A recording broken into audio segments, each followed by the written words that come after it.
Well, tonight, Governor McMaster taking aim at what people buy with food stamps. We're talking things like candy, soda, and energy drinks. He signed an executive order directing the Department of Social Services to seek federal approval for the change. News 19's Kiki Gashu spoke with community members about the impact of this decision.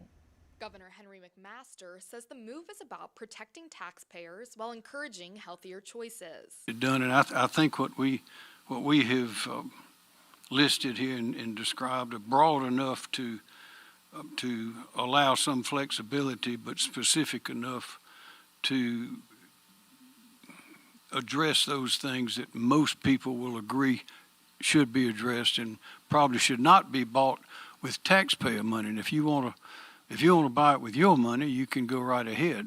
In a statement to News 19, the Department of Social Services says it will comply. The waiver request will be submitted within 14 days to the USDA. If denied, DSS will revise and resubmit until it is approved. But not everyone agrees with the governor's push. Harry Murdahl lives in Columbia.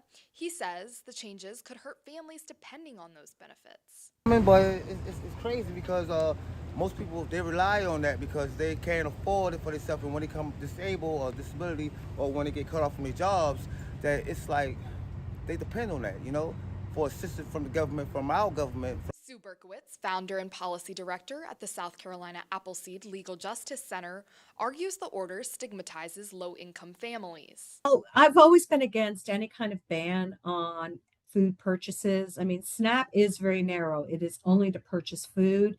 I think that what bothers me the most is that there is this projection from some of our elected officials that people who are on SNAP don't know how to manage their nutritional intake. Berkowitz says instead of bans, the state should expand programs that make healthy food more affordable. You go into the grocery store and you want to buy fresh fruits and vegetables, they're incredibly expensive, incredibly expensive. So you're not going to be able to stretch your SNAP dollars along with your small paycheck or your small disability check to be able to afford these healthy products. According to the National Health and Nutrition Examination Survey data, shows that children on SNAP consume 43% more sugary drinks than their peers.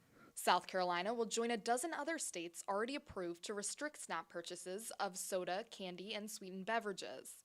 In Columbia, Kiki Gashu, News 19, WLTX. And you can find the very latest on this on WLTX.com.